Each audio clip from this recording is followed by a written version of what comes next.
हमने निर्णय ले लिया है कि हिंदुस्तान के हर गरीब व्यक्ति को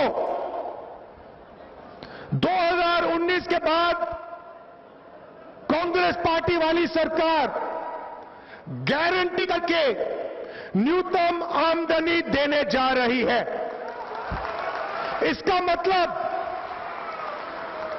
मिनिमम इनकम गारंटी, मतलब हिंदुस्तान के हर गरीब व्यक्ति के बैंक अकाउंट में कम से कम न्यूनतम आमदनी हिंदुस्तान की सरकार देने जा रही है। मतलब हिंदुस्तान में ना कोई भूखा रहेगा, ना कोई गरीब रहेगा। और ये हम छत्तीसगढ़ में करेंगे, मध्य प्रदेश, राजस्थान, हर प्रदेश में करेंगे। हम दो हिंदुस्तान नहीं चाहते हैं, एक हिंदुस्तान होगा। और उस हिंदुस्तान में हर गरीब व्यक्ति को मिनिमम इनकम देने का काम कांग्रेस पार्टी की सरकार करेगी। और यह काम आज तक दुनिया की किसी सरकार ने नहीं किया है। यह काम दुनिया में सबसे पहले हिंदुस्तान की 2019 के बाद कांग्रेस वाली सरकार करने जा रही है। Well, obviously we are now fully within the election season. The Congress making a massive election promise today of basic income for the poor, what was called universal basic income. To give you a sense of the background of this, the economic survey that was released in 2016-17, which is before, economic survey is normally released before the budget of 2016-17. Advan Subramaniam, who was the then economic advisor, recommended something called universal basic income. At that point, he argued that 5% of the GDP of our country was being, at that point, used for various subsidies for the poor, including rations or the distribution system, a public distribution system, the Manrega system, the subsidy on urea, the subsidy on rural employment, all of those things. We were spending about 5% of our GDP. Now, a universal basic income would mean for a certain number of people who are below the poverty line, they would receive a sort of income or a salary from the government every month, a basic salary to ensure that nobody goes hungry in the country. Now, in return for that basic salary being credited into people's accounts directly, a lot of the other benefits would need to be withdrawn. And so basically, instead of giving someone ration for free or subsidized, you give them a basic income and then they buy the rations from the market. This would make sure that you cut out a lot of the bleeding that's happening in the system, that the money reaches people directly, and no one goes hungry. But there are several other problems with that. Questions that we must ask to the Congress party, like what is this going to cost us? Do we know how many people will qualify? What is the eligibility? What is the definition of poor in our country right now? Can we afford this? And will you be withdrawing the other benefits in return for this scheme? Questions that the Congress party is going to have to answer, because it's no longer okay to make massive promises before the election without fully understanding how you plan to keep those promises.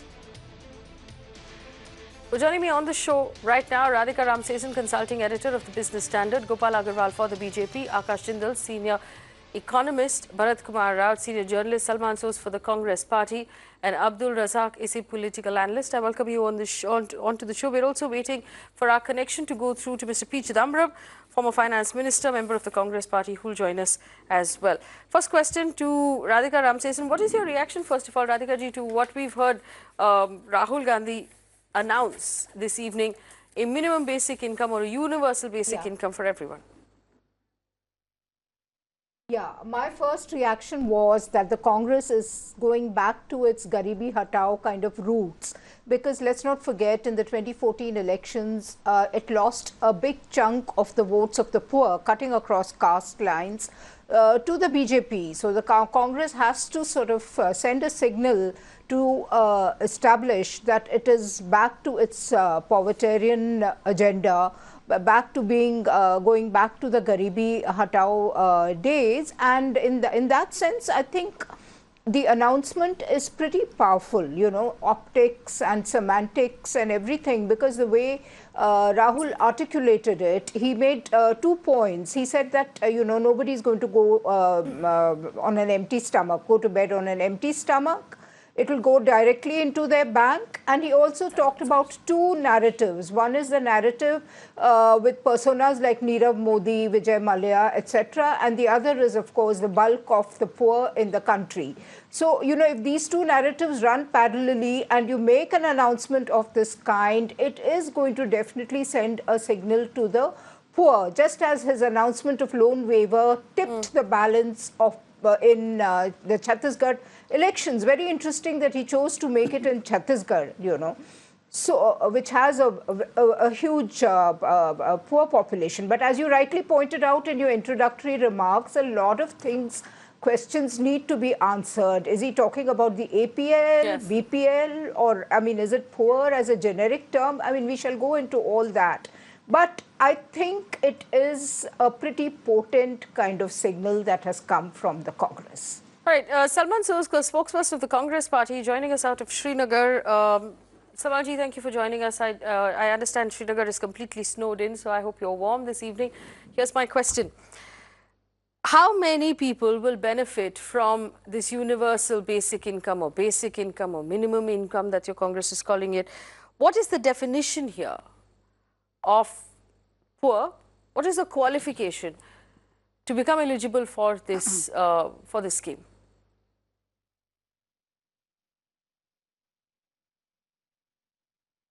Well, first of all, you know, I'm glad that everybody's recognized that this is not a universal basic income program, because that is not something that we can do.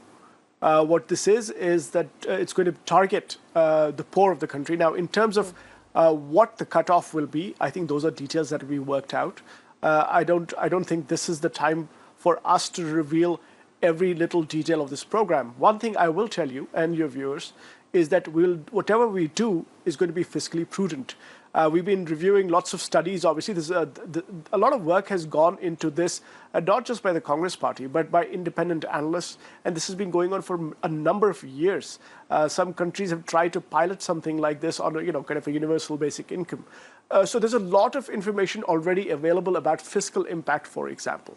But Okay. one other point that I want to mention to your viewers is that when we talk about, say, the fiscal impact, paisa kahan se aayega, the point is we have to be a lot more forceful about saying, what about people who are actually taking money away? They're wealthy people. They run away with the money. We need to be much more forceful about that. Here, what we are trying to do is actually help the poorest people in this country have a dignified existence, so that they spend this money for their needs, and that will actually help the economy as well. So that, I think, is going to take care of the fiscal part as well. So I think whatever we do is going to be fiscally prudent as well.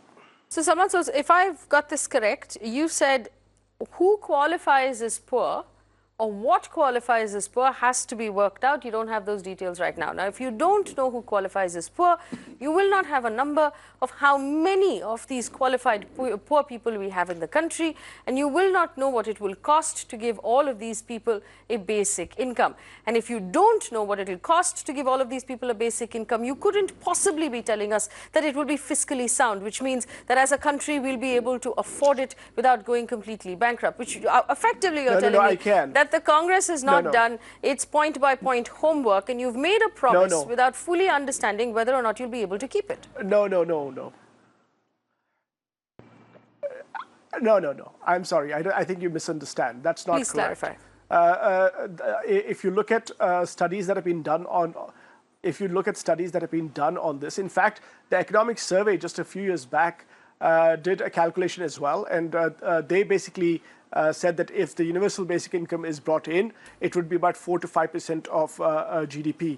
This is not going to be anywhere close to universal basic income. This is going to be much less than that. So I think the fiscal deficit, the ratio of GDP that we would be spending here is going to be much below the 4% figure that the economic survey painted just a couple years back. So yes, we do have an idea. It is not that we don't know. Will you be withdrawing Manerga or the Rural Employment Guarantee Scheme in lieu of this scheme? So one thing to keep in mind, by the way, is that there are lots of schemes. Manrega is one. There are so many other schemes that the central government and the state governments have.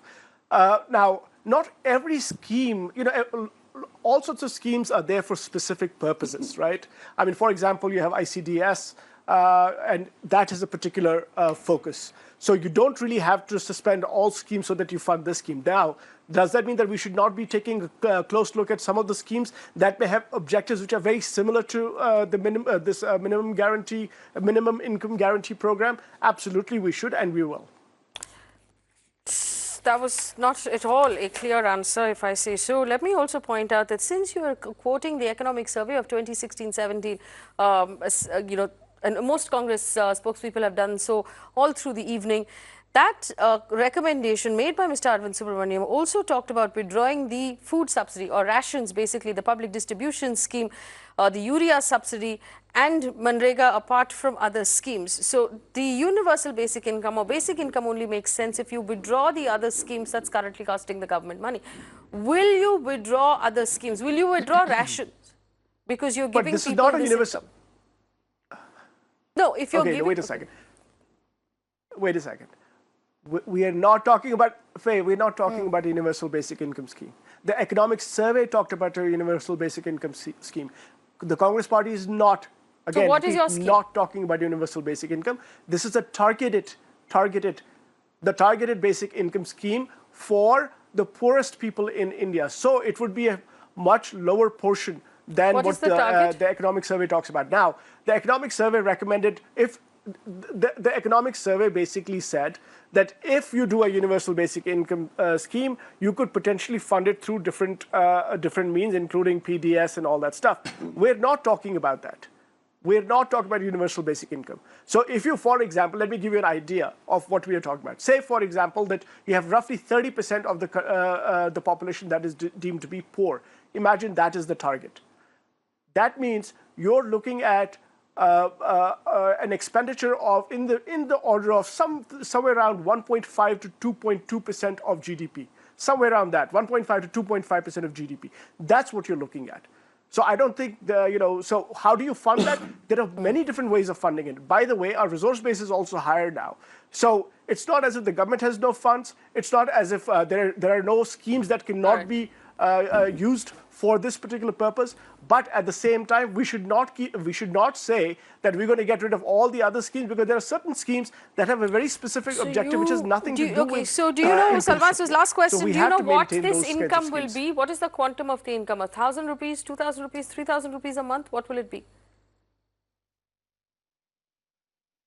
I think we will be disclosing that over time, not right now. All right, let me open this now to the rest of the panel. Akash Jindal, you first. You're a senior economist. What is your reading of this scheme that has been announced to whatever detail? I think it's a wonderful idea. I would thank and congratulate Rahul ji as well as the Congress party. Yes, I think all of us, the entire country, owes this to our BPL brothers. We need to help them. So I would thank them. I'm totally with them. But there are certain questions which I want to ask from our Congress front. Firstly, how much is the quantum of money per month which is going to be paid? Now, I have already heard Salman Saab. He has not disclosed the quantum. Now, with due regards and a lot of respect, I want to understand, when they are not disclosing the quantum of money, how has he arrived on the figure of 1.5% to 2% of GDP? Till the time, as an economist, I would say I don't know the quantum of amount which has to be paid. Secondly, what would be the definition of the person who is eligible to get this money? Till I don't know how many people would be there. How do I know the quantum of the money which I have to spend? Thirdly, now he is referring to this scheme being successful in certain other cities. Perhaps what he's referring to is European cities, if I have understood him correctly. Now, we all know European cities would have very, very little population in comparison with India, Indian cities, Indian villages, country as a whole. So can we compare? Do we have the same backdrop in European cities which we have in India? If it has been successful there, can we think that it would be it can be replicated there? Now, talking about fiscal deficit, already we are a high fiscal deficit economy. Our fiscal deficit is higher compared to the globally accepted deficit norms I'm talking about. So how do we and where do we get this money to fund this scheme? And again, I mean, I think what I would suggest is a little variation to this scheme, that if there is a incentive for manufacturing units to give jobs to people. I'm not talking a scheme like Yes. Narega. Yes. So that would be a good idea. And lastly, a point which is for the entire political class. Now, Okay, Akash Jindal, forgive me for interrupting you, and I will take those questions forward to P. Chidambaram, who joins us right now, Member of Parliament, Rajya Sabha, former Union Minister of Finance with the Congress Party. Mr. Chidambaram, good evening, and thank you for joining us. Of course, we will want to talk about the basic income, or the universal basic income, that Rahul Gandhi has announced this evening. My first question to you is, we do know, of course, the economic survey talked about a universal basic income, or the UBI scheme. Is what the Congress Party considering the same thing? Is it slightly different? If it is different, how so?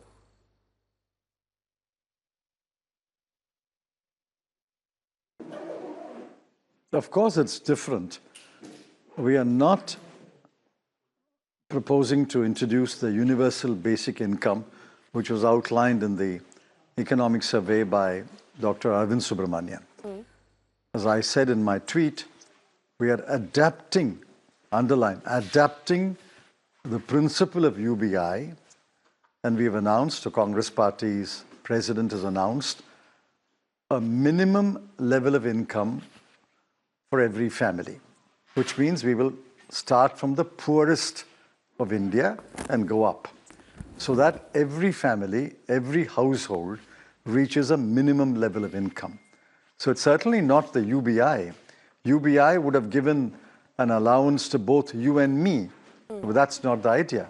The idea is to lift the poorest in India to a level of minimum income. Mr. Chidambaram, when you say poorest in India, have you decided what the eligibility criteria would be here? Are we talking about BPL? Are we talking about a different definition of poor? How would we understand what we mean by poor here?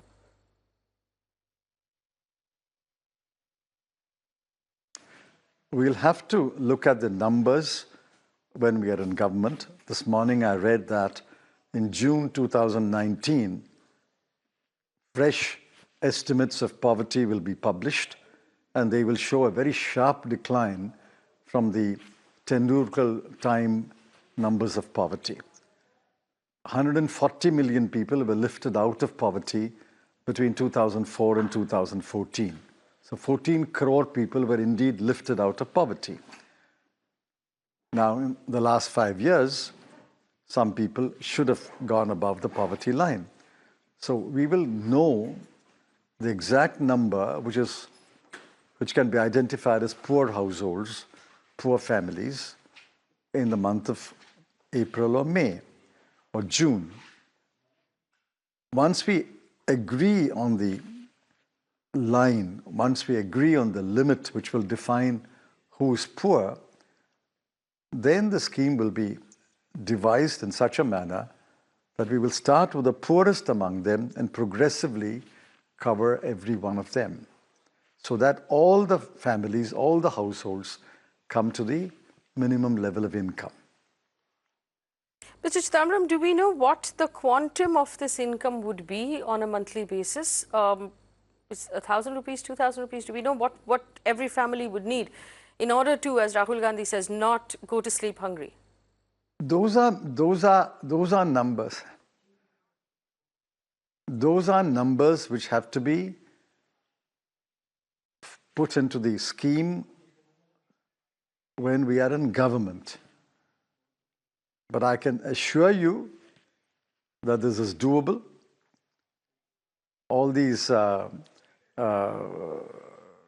alarmist comments have no place at all. We have a GDP which is about 187 lakh crore. Our annual expenditure this year will be 18 lakh crore. Even at a modest growth rate of 6 or 7%, the GDP will grow. So the question we should ask ourselves is, should we do this? Should India, in the 71st year of independence, attempt something where every family is brought up to a minimum level of income? I think anyone with a heart, anyone with a conscience will say yes. So once you come to the conclusion that we should do it, then we will find a way to do it. We will find the resources to it. As I said in one of my tweets, it is the poor who have the first right to the resources of the country. Look at the Oxfam report. If the Oxfam report does not move your heart, does not move your conscience, nothing else will. Mr. Chidambaram, if you believe that it would be, without knowing the quantum or the number of people we need to help or who qualifies, if you do believe that given our GDP, we do have the elbow room right now to make this happen, then the question that we must ask at this point is, why haven't we done it earlier? Why have we waited until the 71st year of independence? You yourself were finance minister for many years. Why wasn't it done earlier? You should ask the people You should ask the people who were in office in the last 5 years.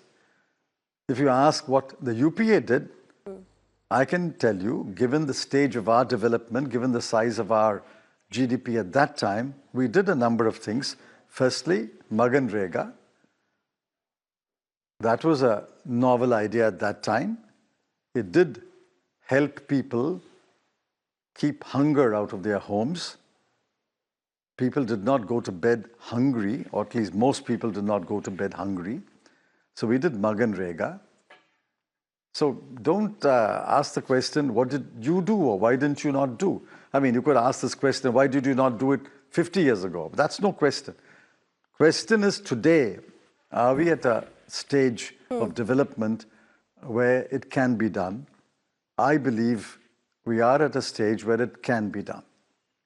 Mr. Chidambaram, all of the analysis of a scheme such as this would normally come with an analysis saying we should withdraw other sort of subsidy. So you give people a basic income and you withdraw the other subsidy that might not be as efficient. Would this be an acceptance that the Manrega scheme that you just spoke of is perhaps something that hasn't worked? We didn't say anything like that. Would it run alongside the Manrega scheme and the rations and all of the other subsidies? We didn't say anything like that. Yes, go ahead, please. We didn't say anything like that. You are imagining all these things. If a certain subsidy is intended to achieve certain objectives, and those are good objectives, obviously those subsidies will have to continue. Take ICDS, for example. It's a scheme designed to achieve certain objectives. Those objectives are good, sound objectives. Therefore, ICDS will continue. So why do we put one scheme against the other? Point is, some schemes will outlive their utility over a period of time. Because the economy grows, people's income rises, some schemes will indeed outlive their utility. But some schemes will continue. Those are decisions which will be taken on the merits of each case. What we are proposing now is another idea that targets the poorest of the poor of this country. And how can anyone say that you should not devise a scheme which targets the poorest of the poor of the country to ensure that they have a minimum level of income? Right. Now, my last question to you... There will always be people who find fault with this and that. There were people who found fault with... my last question to you is about jobs. There were people who found fault with Kamaraj when he introduced the midday meal scheme. My last question to you is about jobs. What? And this is something that the Congress party has raised several times with regard to the current government in power, the BJP government, on what you call their failure to create jobs. Will jobs also be part of your manifesto? Will jobs also be part of the promises that you made going into this election?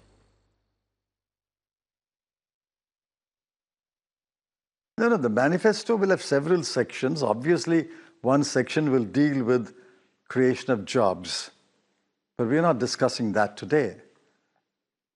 In fact, the adapted minimum income per family scheme will free a number of people from the trap of poverty, and they will go out and do other things. Therefore, I think this has multiple benefits. If you calmly reflect on the multiple benefits of assuring everyone a minimum level of income, you'll be surprised about the number of benefits that it will throw up. It will increase demand. It will increase consumption of wage goods among the people who are consuming less than what they should consume. It will stimulate production. There are a number of benefits. I can list a large number. I'm sure you can too. But let's ask ourselves some basic questions. Should this be done in the 71st year of independence? The answer is yes. Are we at a stage of development where we can find the resources to do it? The answer is, in my respectful submission, yes. Can a government do it?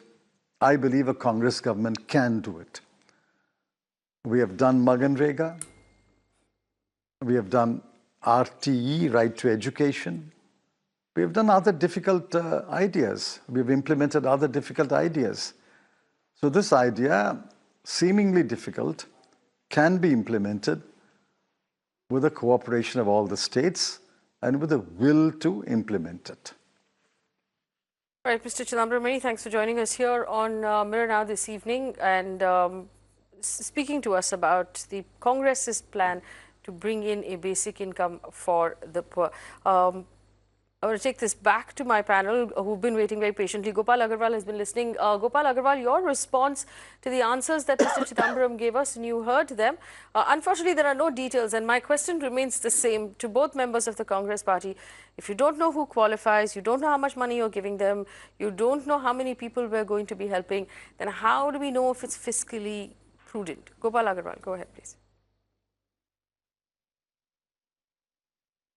That is the moot question, that without any homework, without any fiscal calculations, without understanding how much is the quantum of resources required, what is the people who will, from where these resources come?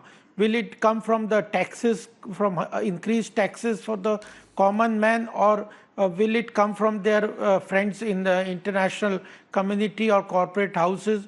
That's the issue, that nothing has been answered. What I think is that when they are talking of pulling up people above the poverty line, and the poverty line which they defined is 32 rupees per day expenditure in villages and 47 rupees per day expenditure in cities. So if they are talking about those people who are below this poverty line and pulling them up, then what they are talking is just distributing poverty, nothing else.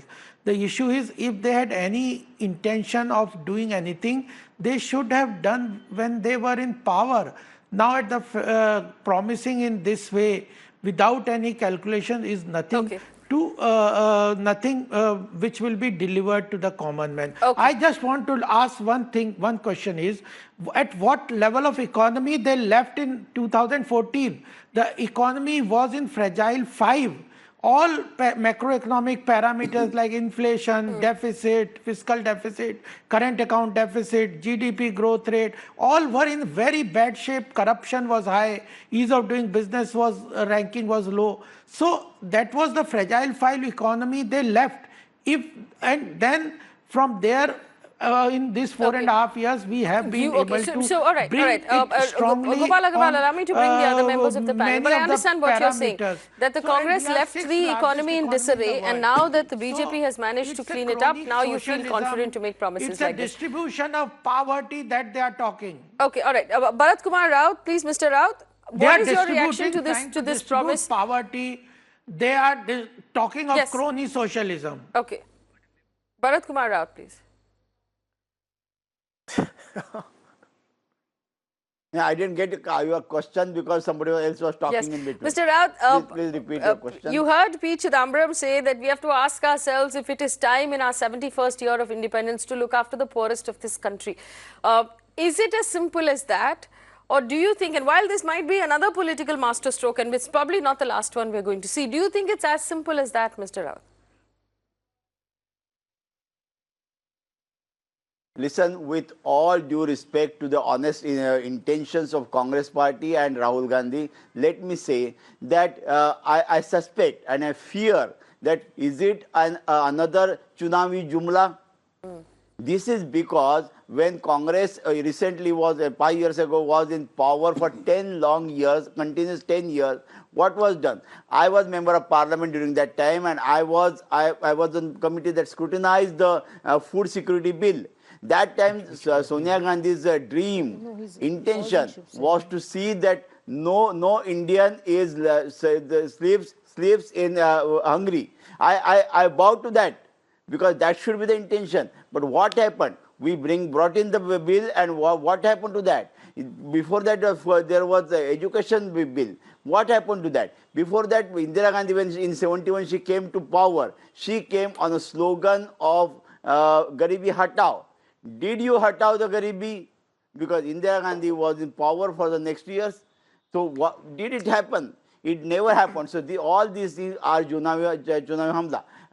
Basically, the problem is what Mr. Chidambaram said, that in the 71st year of Indian independence, we need to do that. We should not do this way. Actually, we should ensure that the poor does not remain poor. Not that he does not remain hungry.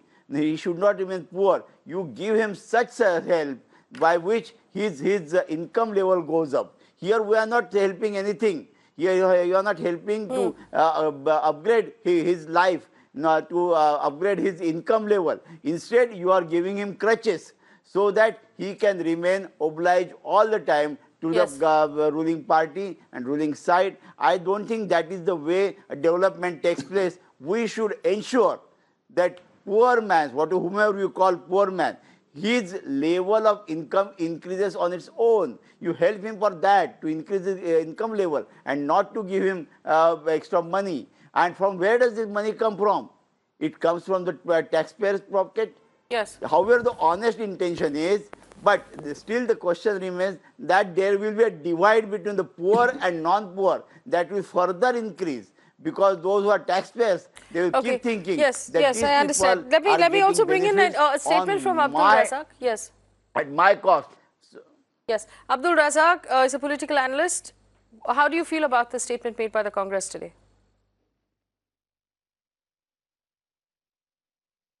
First of all, Faye, I would like to say that this is not a Chunavi Jumla that the Congress is promising today, and the Congress is going to, turn back on this, saying that it was just a Jumla. Firstly. Secondly, how do you know like it's not a Chunavi Jumla? Are you a member of the Congress, Abdul Razak? In the 1960s by the... We are in coalition with the Congress in the state of Karnataka, and I belong to JDS. Okay, go on. Shall I proceed? Go on, go on. So, first of all, I would like to say that this is not going to be a Chunavi Jumla. You could see that the Karnataka government promised farm loan waiver. They kept up their promises. In coalition with Congress, we have been doing a wonderful job. Now there is a competition between parties to, woo the voters, howsoever. The BJP tried this by invoking Article 5 on the RBI and taking control over it by pulling out the emergency reserve fund of 9 lakh crores. Okay, hang on. Abdul Razak, I'm going to stop you there. First of all, Having because said that, this has the been Article 5 was experiment. not invoked on the RBI. The funds of the RBI were not snatched. It was not you are invoked. actually They tried to invoke misrepresenting it. details here. They and tried to thirdly, invoke if you it. have a coalition They tried that's to take functioning over the wonderfully RBI. in Karnataka, please tell me why the Chief Minister of Karnataka offered to resign today, because apparently, according to him, Congress MLAs were crossing the alliance line and they weren't respecting him anymore. And he said, I will walk away from this alliance if the Congress doesn't learn to behave. So really, again, I'm going to give you a moment to go over the statements you made and then come back perhaps with statements that I don't need to interrupt and refute. Salman Soos, I want you to answer what Bharat Kumar Raut and Definitely. what, one second, Gopal Agarwal said. First of all, Bharat Kumar Raut's argument that what you're doing is not elevating people from poverty, what you're doing is giving them crutches so they will always be dependent on you. Please answer.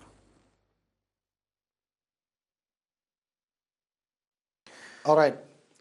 Well, you know, this has been a I think these requirement since arguments have very been long made. time. Salman There is a Sost, please. sizable These are arguments population that in are- India which is living No, below I the think- poverty line. No, one second. My question is to Mr. Salman Sost of the Congress Party. Go ahead, Mr. Salman Sost of the Congress Party. So, look, I mean, these arguments will be made, and the basic point is this: a country's economy evolves over time. There comes a time when you are able to do certain things. For example, as Mr. Chidambaram said, that when we were able to do Manrega, we did it. That was a very important program, and it is so important that now, you know, all these years later, Prime Minister Modi, because of his incompetent management of the economy, was forced to actually allocate Manrega in a big way. He talked about the National Food Security Act. That was passed towards in the waning months of the UPA government. If that act has not been implemented well, then Bharatji should be asking Prime Minister Modi and all the state governments that are controlled largely by the BJP until recently, what happened? Why has the National Food Security Act not been implemented? As far as elevating people, creating this divide between the poor and the middle classes, and my taxpayer rupees are going to pay for this program. That's what we do in a progressive democracy. In a social democracy, those who are fortunate have reached a certain stage, like you have, like I have. We try and help the country by paying certain taxes and then trying to look after people who are less fortunate. We try to pull them up so that they actually stand on their feet. They are empowered so that they can go and be more productive. By the way, there are 39% of our kids are stunted. You know what happens to stunted kids? When they go to school, they cannot study well. They cannot accumulate the skills that they need for their jobs in the future. So if you do not help people at that level, you're not going to have a good, productive country in the future. This is an investment in our future. That's the way I look at it. I don't look at it as saying, oh, somebody's taking my money and giving it to the poor. I say this is a moral obligation at this time in India's development, and we should certainly do it. This is not a Chunavi Jumla. Mr. Gopal Agarwal has to make some political arguments because they're used to Jumlas. They're the ones who've been coming Salman Saab, please allow others to speak. Salman Saab. Salman Saab. One second, Akash Jindal, go ahead. There's a lag, Akash Jindal. Go ahead. Salman Saab, I have a respect for the Congress party and its intention to help poor. My one question to you is still unanswered. You gave an example of certain cities where this scheme is already in existence. I told you that perhaps those cities are of Europe, where the population can't at all be compared with Indian population. And just allow me to complete my question, sir, please. And the requirements of people there are totally different from our requirements. Secondly, now you have estimated an expenditure of 1.5 to 2% of GDP, and that perhaps would be a consistent expenditure over the years if you come to power for 5 years. Now, my question to you is, if you spend that much money in motivating the private sector to invest and give jobs in manufacturing, put down factories and industries, wouldn't it be a better idea to give jobs to people rather than this income scheme? So wouldn't that be a better idea, that you incentivize, motivate the private sector with that much money and you have factories and industries so that people get jobs? Lastly, this is the question both for Congress and BJP. I think, yes, we are creating jobs, but what is happening is, just 10 seconds more, sir. What is happening is that perhaps our population is exploding. Our population is outpacing. So now what I want to ask from both the parties is that shouldn't we now think about restricting our population growth? That's why we have to come out with all these schemes. And shouldn't we go back to the original idea of family planning? Now, if we want the welfare of our people, and if we want roti, kapra and makan for all our people. No, Akash ji, let's stay on basic income. Otherwise, we'll have trouble fitting everybody's questions in. I just want to bring Radhika ji back in. Yeah, just in one moment, please. Let me bring Radhika ji back into the conversation, Salman ji, and then I'll come back to you. Radhika ji, go ahead. Okay. Yeah, you know, I agree with Bharat Rawat. Whatever the Congress does, there is an element of patronage.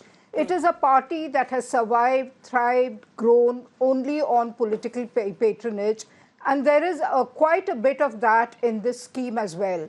Laudable as it is, you know, you're trying to sort of give a kind of fillip to the extremely poor population, lift them out of abject poverty. You know, it has to, Faye, I feel it has to go hand in hand with other things. Skill development, I mean, opening up avenues for, you know, skilling them to do certain kind of jobs, even if they are basic, pumping more money into Manrega. The scheme would have worked well, even in the UPA time, had there not been so many leakages, had there not been local corruption, which was done by networks beholden to the Congress. I mean, one has seen it in the course of covering villages and things, you know, sarpanches and lakepals and the others, the kind of irregularities that existed in the Manrega scheme and which should have been addressed by the Congress were left unaddressed. So a good scheme notionally on paper just went to waste. So one has to take a holistic view and not just look at the scheme in isolation. Right, Gopal Agarwal, do you have a point to make at this to Salman Source of the Congress Party before I go back to him? What I would like to say is that there was a CAG report in 2011 which said that 26 schemes of social welfare schemes of the UPA government, 25 were plagued with high level of leakages and corruption, and it was not benefiting the targeted people, but it was only benefiting a close circle of people associated and it was propagating corruption.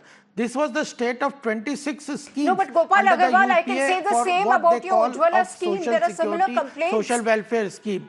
So, no, but I tell you what we have done. There we are have opened Jan Dhan account. About your schemes, we have targeted like Ujjwala the subsidies, etc. And yes, there will be. Yes, I agree. There are some schemes, but we have tried to reduce them. We have tried to plug the leakages. We have tried to target them better. Therefore, we have been able to save 90,000 crore a year without reducing a single subsidy amount in Ujjwala gas or any of the this farmers schemes. So we have created an infrastructure of better delivery. But now again the Congress promise, I think, is only a crony socialism and a vote catching slogan that they want to give. They have fooled earlier people through Garibi Hatao. They have fooled people through various schemes and only benefited their close circle of friends and their Okay, Mr. Gopal Agarwal, I have a counter question for you if you'll allow me. The level of corruption that they propagated. Mr. Gopal Agarwal, wouldn't you say that this sort of opportunity is being presented... Would you allow me to make a statement? Just one second. Wouldn't you say, Mr. Gopal Agarwal, that this opportunity is being presented to the Congress because of the lack of job creation that we've had in this country for the last several years? Faye, the issue is there are challenges in the economy. We never say that all the challenges which are there in the economy have been met by us in 4.5 years.